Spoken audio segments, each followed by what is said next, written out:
You are listening to South Niagara Conversations, a podcast presented by the South Niagara Chambers of Commerce, along with 105.1 The River and 101.1 More FM. Here are your hosts, Dolores Fabiano and Scott Lunn. Well, good morning, and thanks to everyone who's joined us for our South Niagara Conversation series. For those of you who are tuning in from afar, we represent the communities of Fort Erie, Niagara Falls, Port Colborne, Wainfleet, Welland, and Pelham. We're located in Southern Ontario, a wonderful place to live, work, and play. Good morning, Scott. Here we are again. Yes, Dolores, back at it again. How are you this morning? I'm doing great. The snow has melted. The sun is shining. I can see the buds on the trees. I'm living life. Beautiful. Gorgeous day. Yeah. I also want to give a shout out to our tech sponsor, Brian LaChapelle from B4 Networks. They're the technology experts that everybody needs, believe me. Brian, how are you this morning? Thank you, Dolores. How about you? I'm doing great. So this morning, we're going to be talking about the impact of the pandemic on Niagara Falls and the tourism industry, as well as what tourism will look like post-pandemic. With an estimated 30 million visitors to this world-renowned location, this past year has been beyond challenging. Scott, I'm hard-pressed to think of another industry that has been impacted as much as tourism.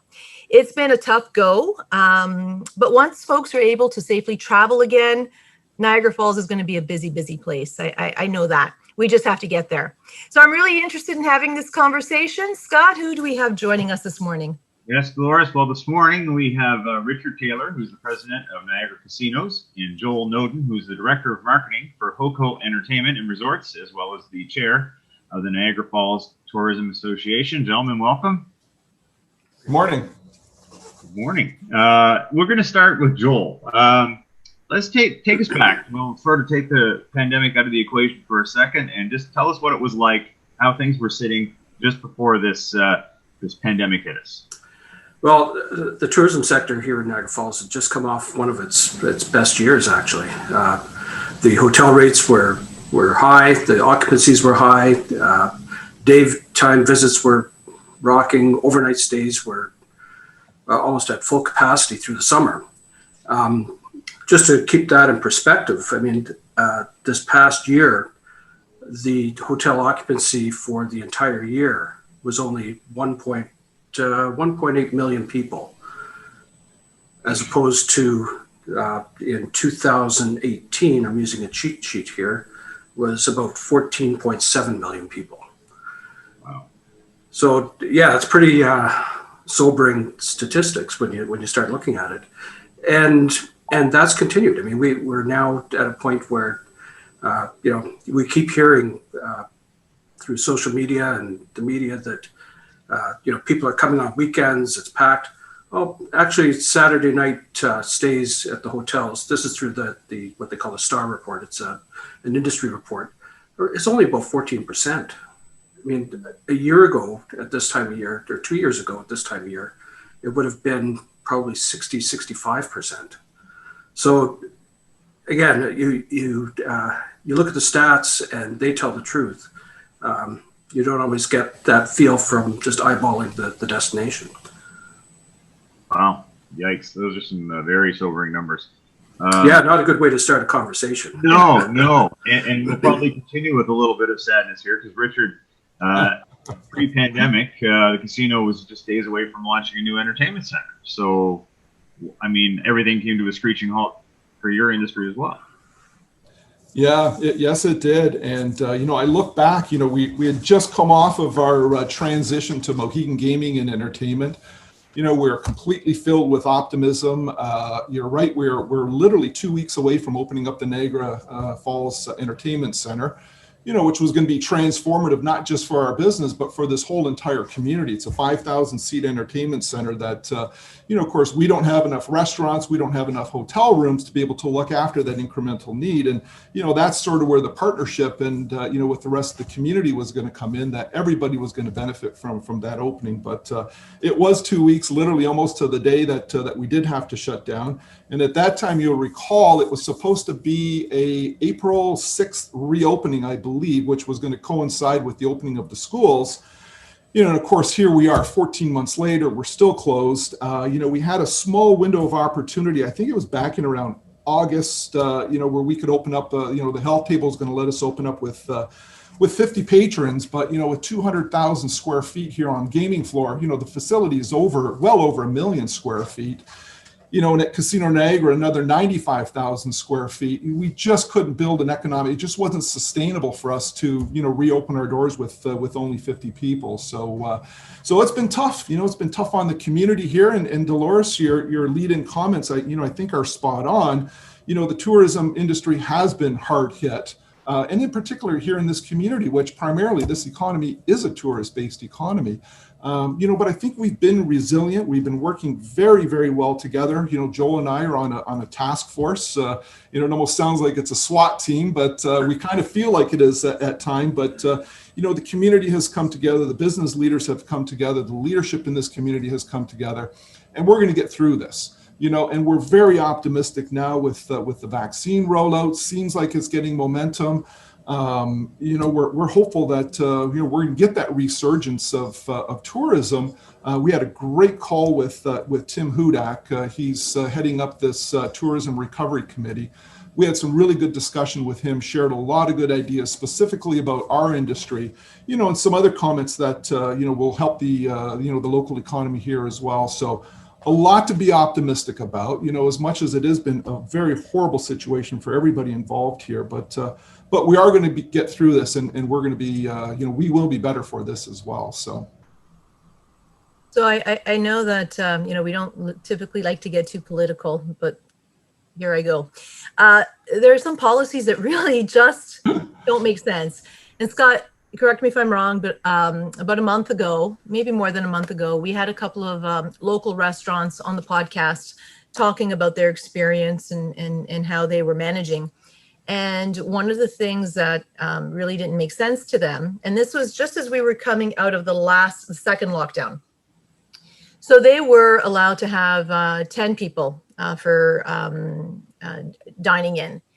And what they said was, it doesn't matter if you have a restaurant that's like 35,000 square feet or a restaurant that is 1,000 square feet, you're allowed 10 people, which makes absolutely no sense. And they were saying that it should be a percentage of, your floor space. So you can have, 10% capacity or 25% capacity. And that would really allow them to survive, right? And that's the same argument for the casino, right? That's really what would make a lot more sense. I mean, with some of the retail shops, it's a percentage of capacity. And I know, and maybe we can talk a little bit about, Richard, all of the things that you guys have implemented to make sure that your patrons, your customers, and your employees are beyond safe in your facility. Yeah, we invested a lot of time and a lot of money, quite frankly, developing that program. We think that it is a very responsible program. We wanted to make sure that not only our guests, but all of our associates, their safety is paramount, first and paramount with us. And we've had epidemiologists involved in the design of our plan. We've had other medical specialists involved in our plan. And it is a very, comprehensive plan. We've gone and made our filtration system a lot more robust. And I'm told from our engineers that the air inside the casino is actually cleaner than the air outside. We change the air over every 6 minutes. So you can imagine, how much effort that takes to do that. We put in carpet paths, to get better directional flow with the casino. We put up plexiglass. I know Jim Diodati on CHCH refers to it. There's more plexiglass in here than at NHL arena, and that's absolutely true. We've got separation between slot machines. We have physical separation. We have separation between dealers and players and between the players and segregated and separated people out. And there's a lot that we have done in our plan, and it is all based on medical science and well supported. So, back in August when we did try to approach the health table, we were classified as a gym or a movie theater. which is where this 50 person capacity came from. So, we're going to try to advocate something differently this time, hopefully. We think that we should be more closely aligned to the retail industry. So, hopefully we're going to be able to get, that approval from them, hopefully this time, and maybe open up with something that's a little bit more sustainable. We just can't open up with 50 people. It has to be something that's sustainable. But you're right. I mean, the health and safety of everybody that comes through our doors is top of mind for us. Yeah, and I would think, Joel, that would be the message right across the board. I mean, we are Niagara Falls. We know that, as soon as people can safely travel and we can welcome them, they will come to Niagara Falls. I mean, we know that.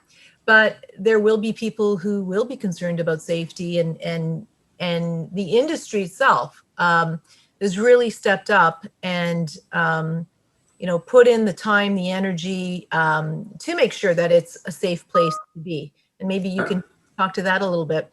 Yeah, I can tell you. I mean, to Richard's point, I mean, I think the province got retail pretty much right, and is a good model for other businesses.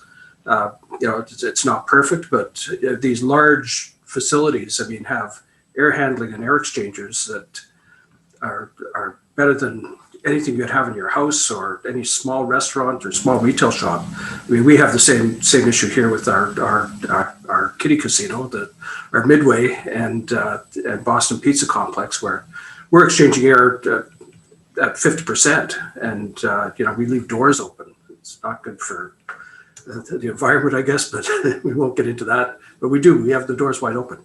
But yeah, we as an industry, we took a really hard look at this. We developed what we called the visitor path, or the visitor pathway through an attraction from a safety standpoint, through a restaurant, through a hotel. What are the different steps in place? And we kept, in our task force, as Richard knows, we kept talking about, well, we're safe to play, we're safe to stay.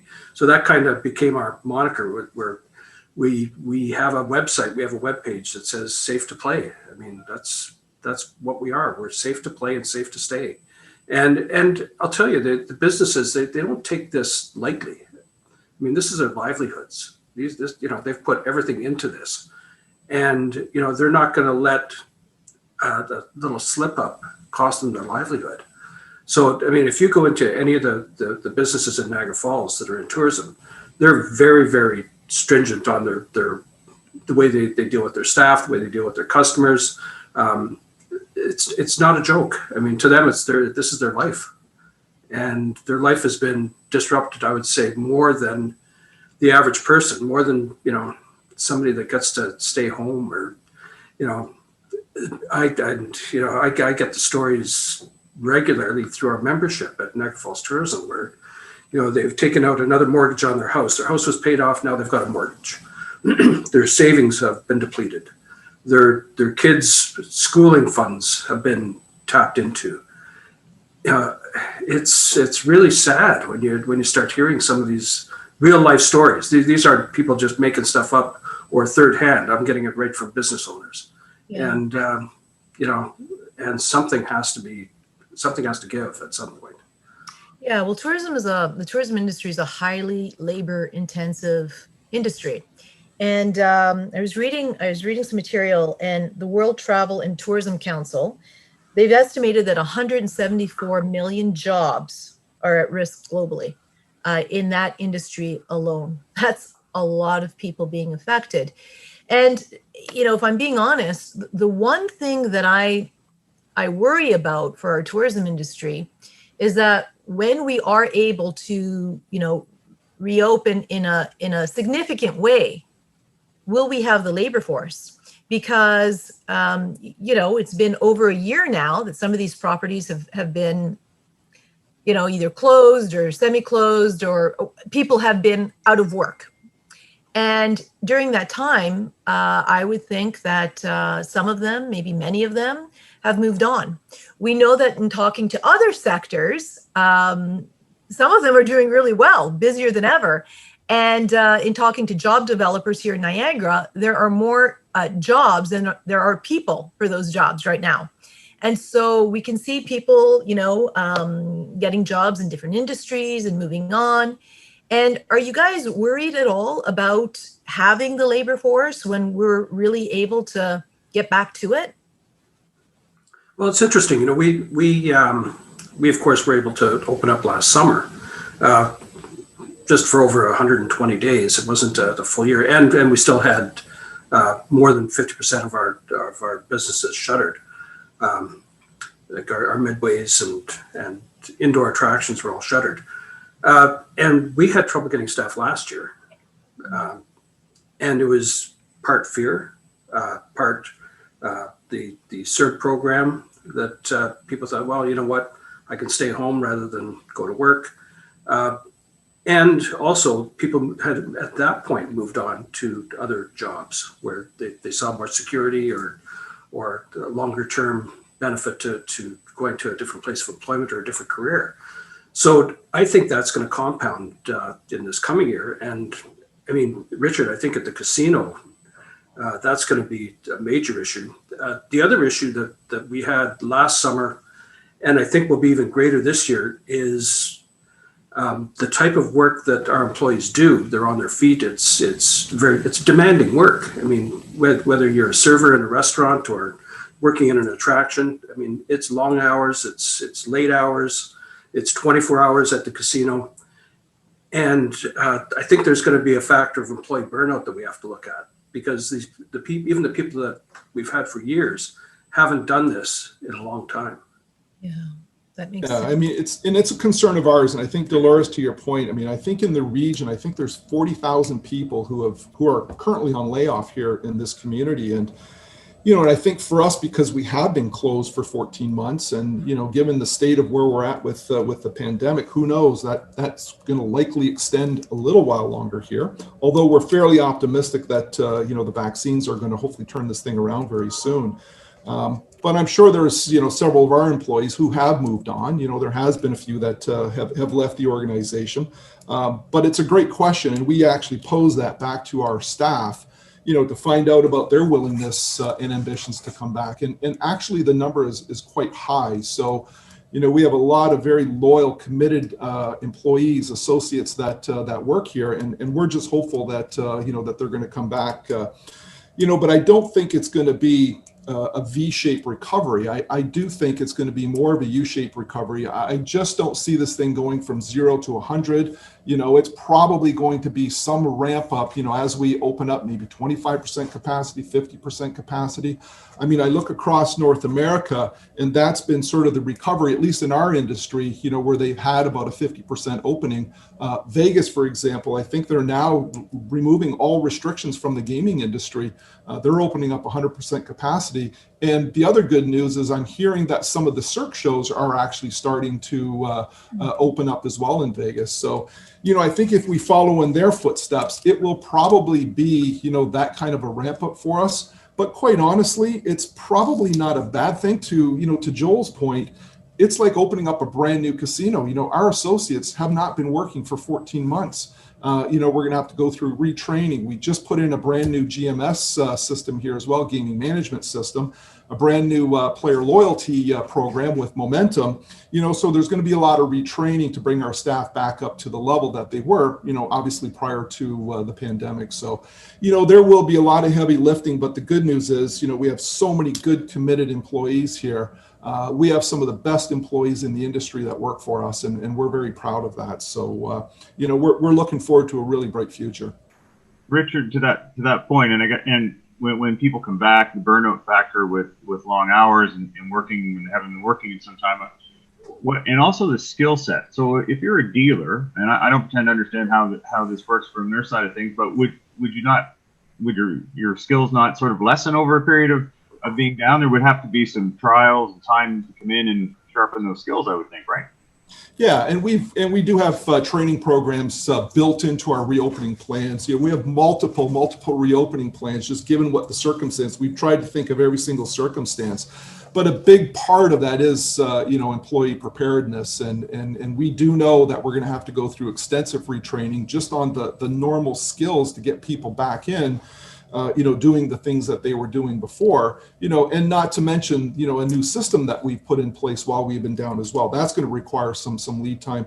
Also part of our health and safety measures has been, we have a whole training program for all of our associates as well. So that's going to make up, another big part of our training, once we start to bring some of our employees back. So it's a long lead time. It's going to probably take us, at least a month, maybe even longer, to get our employees back reacclimated to what it is that we're doing and all the training programs that we have. We want to make sure that they are comfortable, that they are protected, and they are prepared, to look after the customers in the world-class way that we've been known for. Right. And Joel, on that, aside from people, I would think like any kind of mechanical operation that sits for a long period of time is at risk of, degrading. Like there must be some money and some concern about that. Yeah, I think the only plus side of this downtime has been that we've been able to get in and do some heavy maintenance and deep cleaning. Our go-kart track, we've replaced engines and brakes and tires and the whole thing on all of our equipment there. We've done some refurbishing on the Skywheel. Our arcade, we haven't used it in over a year, so we've replaced flooring and some other things where we've redone Movie Land, expanded that. So it's given us that opportunity. We're lucky to be in a position where we have the resources to do that. Other businesses, again, they're caught in the middle. They don't have the revenue. Their savings and reserves are depleted, and they don't have that opportunity to fix things up. They need revenue to do that, and what do you do? I mean, how do you manage that? And I really feel for these small operators. I mean, it's a tough position to be in. Yeah. And HOCO is rather unique because you're involved in everything. So you've got hotels, you've got retail, you've got restaurants, you've got attractions. Any one of those been impacted greater than the others, or is it the same across the board? It's pretty much the same across the board. I mean, the restaurant business has probably been hit harder than anything else, and with the limits that have been put in place. And again, if we can get to those percentage limits as opposed to hard numbers, we have our Boston Pizza seats over 800 people. I mean, again, to Richard's point, you put 10 people in there, you wouldn't even find them. Right. So I mean, how do you run a restaurant like that? So that's probably been hit the hardest, and any of the high touch point areas like our Midway, any of our attractions that have high touch points, they didn't open at all.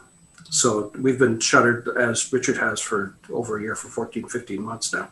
Yeah. So, and Richard, your restaurants haven't been able to do takeout or anything like that, right? No, we have been completely shut down. Our hotel, the restaurants, our galleria, all of our food and beverage operations, we've had no revenue for the last year. Yeah, and it's a shame because, again, when it's safe for us to welcome you back to Niagara Falls, talk about fine dining. I mean, some of the best restaurants you'll ever eat at are at our casinos. So I can't wait myself.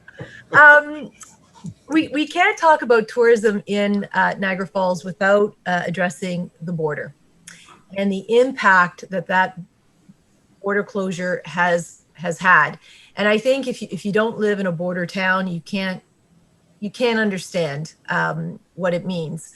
Can we talk a little bit about that and what Sure. it's meant? Go ahead. Yeah.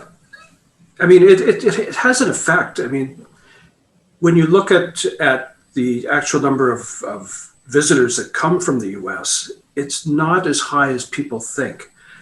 It's about 25 to 30% of the total visitation to Niagara. But when you look at visitors spend, they spend at almost double the rate of a Canadian, or almost triple the rate of somebody from Ontario. So it's almost 50% of the revenues, but 25 to 30% of the actual traffic. So when you look at what's the importance of that? Well, I mean, hotel rates are based on American traffic. the fine dining and restaurant spend. I mean, they'd love to, when they come on a vacation, Americans spend money. More so than I think people from Ontario, only because they come more frequently. Somebody from Toronto will come here 2-3 times. They'll find their favorite little restaurant that they'd like to go to. They may stay for dinner. They may just have lunch. They may spend one night, whereas Americans will come and spend 2-3 nights. I liken it to a Canadian going to Florida for a vacation. You know, if they go to Orlando, they spend. If they go to Vegas, they spend. Probably more so than an American would. So, yeah. And Richard, what about the casino? What's the impact been of that border closure? Well, I mean, of course, for us, you know, we have been completely closed. So, I mean, quite honestly, if the border was open, you know, we still wouldn't be able to take advantage of that. But, you know, I can say that it is an important part of our business. You know, once we do get ourselves up and running, you know, of course, that part will be very, very important to us. And, you know, I guess to put a plug into our friends in Windsor at Caesars Windsor, between us, you know, us both being border casinos, you know, we probably make up about 25% of our business does come from the U.S. So, you know, it is a significant portion. It's an important piece for us and our community here as well. So, yeah, and there's no end in sight with that border. You know, we're getting calls at our chamber. Americans planning their summer vacation, you know, wanting, you know, where should I stay? What are the attractions I should see? And we're happy to give that information, but, you know, we have to be honest and let them know the border is closed. And like I said, the farther away you are from the border, the less you understand that it's a physical border. You're driving into another country, and they don't understand that even with their passport right now, they're not getting through. And it's so hard. It's heartbreaking for us to not say, yes, come. Yeah. All right. Fantastic. We, you know, have to be honest with them. What do you know, Joel, what's the message we should be giving? well, it's funny, you know, we get that to this day, right from the beginning of this pandemic to just yesterday, calls from people from Rochester, you know, and they're saying the border's closed. I mean, but you know, I have a passport, you know, so they're just not dialed into the difference. And I think in some ways it's worse for the near markets than the long haul markets, because they're so used to just coming across the border, and things are getting better there, so they just assume it's the same here. And again, our message is that, you know, when it's safe, we will open that border for both of us. And, you know, we don't try and play one side against the other. We say we want what's best for both of us, and right now is at the time. And again, we try and get their information. We did have one, and it's funny how you tend to get into a routine. One of my people here was on the phone, and we're getting these calls on a regular basis. And she got a call, and she could tell just from the accent that the person was American. And she listens to him and then says, well, you do know the border is closed. He says, from Toronto? He says, I live in Toronto. But you just get into that routine. But yeah, I mean, it's really, our message is when we're ready, I mean, come on over. We're safe to play, safe to stay. And to Richard's point, I think this plays into that U-shaped recovery, because we not only have the American market, we have international markets, and those international long-haul markets are going to be several years in recovery. Hopefully the U.S. is by 2023, we start to see a proper return on that. But I think when you look at the true international markets, we're looking at 24, 25 before we're back to where we were in 2018, 2019. Yeah. And you know, just talking about that long haul market, and I would agree. I mean, you know, the whole busing, I mean, I think it's a significant part of our business. I think it's a significant part of business for this community as well, is the busing business, bringing folks in from afar, you know, into Niagara Falls. You know, I think that's probably going to be a little bit slow to recover as well. You know, but as these safety measures, you know, hopefully start to get lifted once the situation improves, more and more people will be willing to get on a bus. But I think that's probably going to be a little bit slow for all of us to recover as well. So. I agree. I would agree with that too. I don't know if you can answer this, Richard, but so Mohegan Gaming has properties in the U.S. and Asia as well, I believe. What's their experience in those markets? Are those casinos open? Are they operating? Are they at full capacity? Well, they're not at full capacity, but everyone across the enterprise has been open. I believe they reopened back in around the July timeframe, so it was about midsummer when they opened, but it was at limited capacity. Which seems to be more the norm is just a limitation on capacity, at least across North America. So I think they're at around 50% capacity. And like I said, I believe in Vegas, which was at 50% capacity. I think they're moving. I've heard that they're actually moving to 100% capacity recently, very recently, if not in the very near future. So. But yes, they are all open. They've been all open since midsummer and roughly around the 50% capacity. So in every one of them, Mohegan has taken a very, very responsible approach as well. Their plans are equally as thoughtful and based on science. They've had people from Harvard, actually medical folks from Harvard, actually design their plan.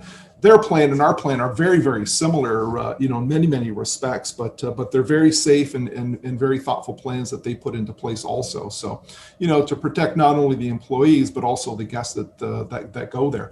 And to the best of my knowledge, there's been no issues, at any one of their casinos. So. Yeah. Joel, I'm wondering, our hotels in Niagara Falls, are they providing rooms for the Canadians who are coming back and need to quarantine, and or frontline workers who need to quarantine or need a space away from home? Are they involved in all of that? That actually started last year. There's a number of hotels that are providing space. A lot of them were healthcare workers that were staying in the hotels. They didn't want to be in a family setting. So they were staying in hotels. I don't believe there's any that are taking part in the quarantine program. Those are mainly the Toronto area airport hotels. But we do have still a number of the hotels that are providing housing to frontline workers, healthcare workers that we have. I know just anecdotally that there's some pharmacists and such that live in Niagara Falls, New York, or in Buffalo, that work here in Niagara Falls and the Niagara region. And they've been staying in the hotels in order to avoid traveling back and forth across the border. Yeah, smart. Are there any initiatives that we've had to implement, whether at the casino or within the industry in general, that you think are going to stay with us long after the pandemic? Like just new things that we've had to implement that are not going to go away?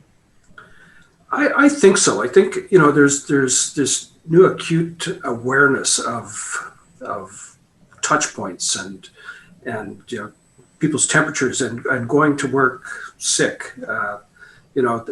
I think there's a heightened awareness to that, and a lot of those will stay in place. A lot of the protocols that have been put in place will stay there. I don't think things like masking will last forever, but I think that'll carry on for a while yet. Some of the plexi that's been put in place, again, much like Richard, I mean, we've plexied the whole town. I think things like a lot of those things may stay where they're convenient to keep in place. Again, I think just a heightened awareness of safety of the guests and safety of our staff, the employees. I think that heightened awareness will continue. Yeah. Yeah, and I would agree with those comments as well. So we're fully expecting that that's going to continue, and we have hand sanitizer stations all over the floor. We have infrared readers for people with temperatures coming into the property, and I think some of our air handling procedures that we put into place. I expect a lot of that is going to continue into the future, just to make sure that people feel safe and are truly safe as well. Yeah. Yeah, we actually added early on at the Niagara Speedway a machine that actually I found it watching CHCH, where they were interviewing a company out of Beamsville that had a machine that could clean N95 masks. It was designed originally for fruit handling and vegetables. It uses UV and hydrogen peroxide. And we bought that I called the guy and said, do you think that can clean a go-kart helmet? And so we tested it, had it tested at the University of Guelph. They put E. coli on a go-kart helmet, ran it through, bagged it, took it up to the University of Guelph, came out 100% clean. So it cleans COVID, it cleans head lice, it cleans any kind of virus or bacterial infection that might be there. So obviously we're going to keep that in place. I mean, it was a good find, and something that we were doing manually with spray bombs and things like that prior. But this was a new technology that we put into place, and obviously will stay there now. So some good innovation has come out of this for sure. Mm-hmm. Okay, so we've talked about the pandemic, we've talked about the challenges, but I know that both of you are planning some amazing things for when we're out of this. So can you share any little tidbits of what's to come? Well, sorry, Joel, go ahead. Well, I was just going to say, from Niagara Falls tourism standpoint, we've been working with the province and the federal government. I will say that the province has been fantastic in terms of working with us and providing funding that one day we can spend it, the next day we can't because of a rise in cases. But they're allowing us to keep that money in the bank and use it at a later date.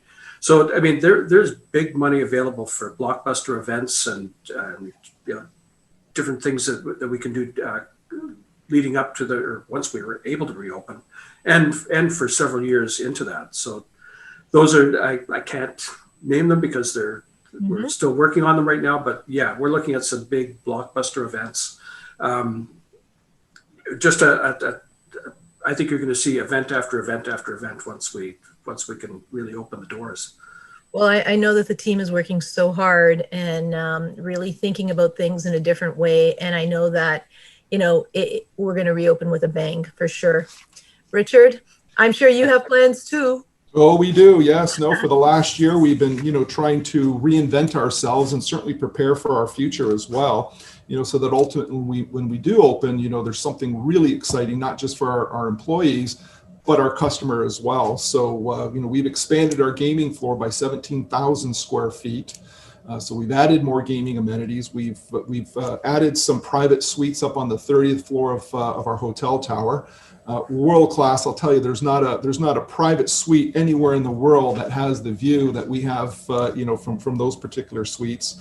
So we're really excited about that. We built a plan along with Mohegan Gaming to do a lot of cross marketing of our players, so that we can start to bring people in from other parts of our organization and give them a different experience, here at Niagara Falls. So we've been busy putting a lot of those plans into place.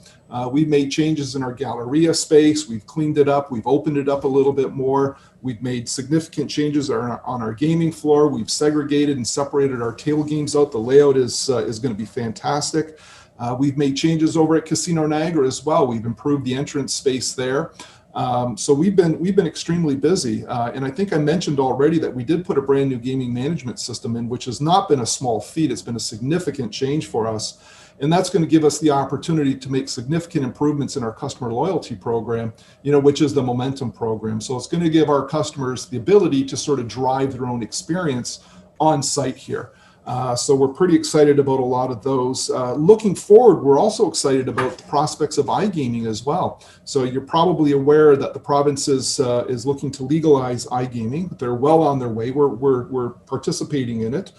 We're really excited about those prospects. So, it's going to give us an opportunity to get synergy between, an online participation and our bricks and mortar and be able to drive our business back and forth. So, we think that that's going to be a transformative opportunity, not just for us, but for our whole entire industry. Also, their federal government, there was just a significant step made yesterday with the advancement of the single event sports wagering bill.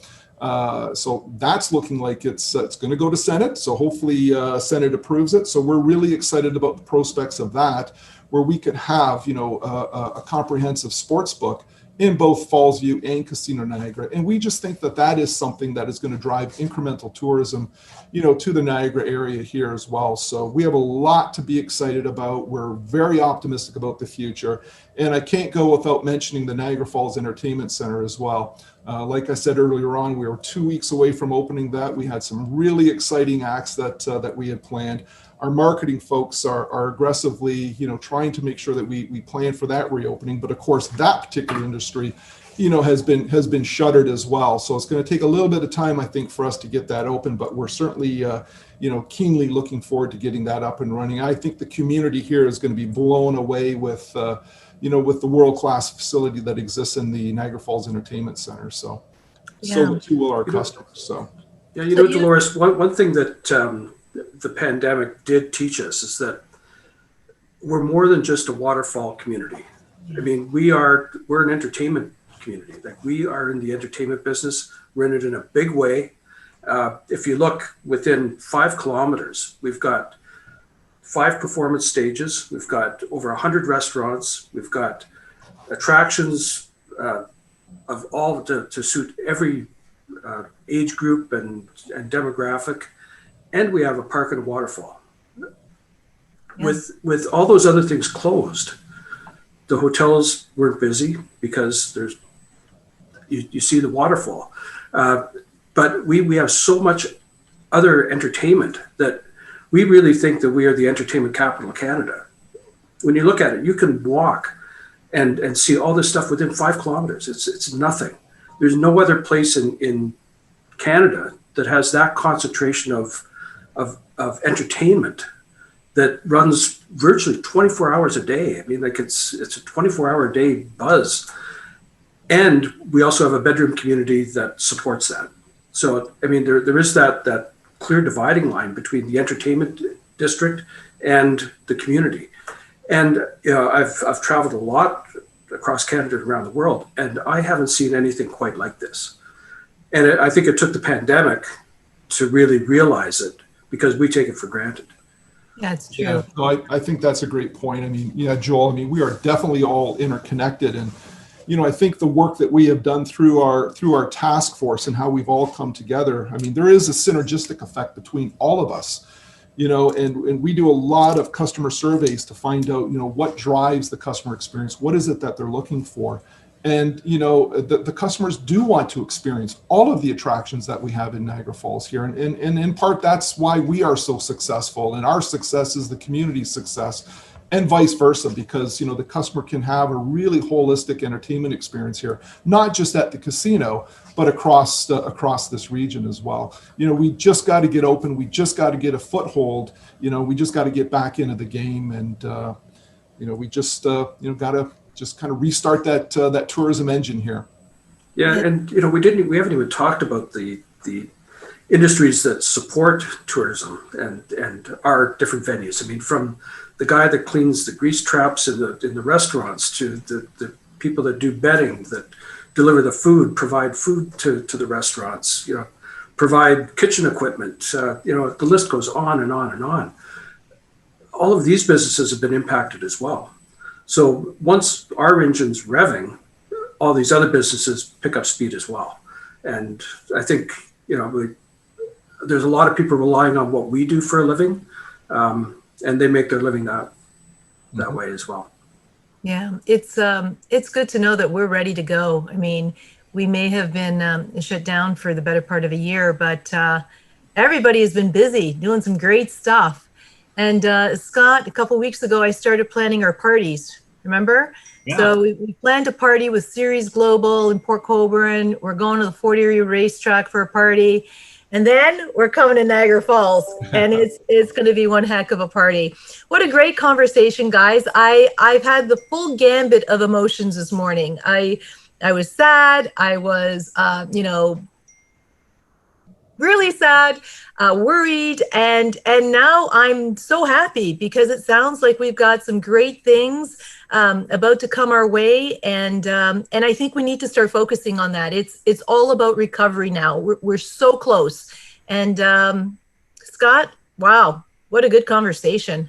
Yeah, this was great, gentlemen. I'm excited, and I think the whole region is excited because your success is everyone's success, Joel, as you had alluded to. So thank you very much for spending the time today. It was very informative and gives us some real hope for the future. My pleasure. Thanks for having us. Thank you. Okay, well, next week's conversation is going to focus on how the pandemic has impacted young people as they prepare to join the workforce. We want to talk about what the past year has been like for post-secondary students, what's been their biggest challenge, how their learning has changed, and what their hopes are for the future.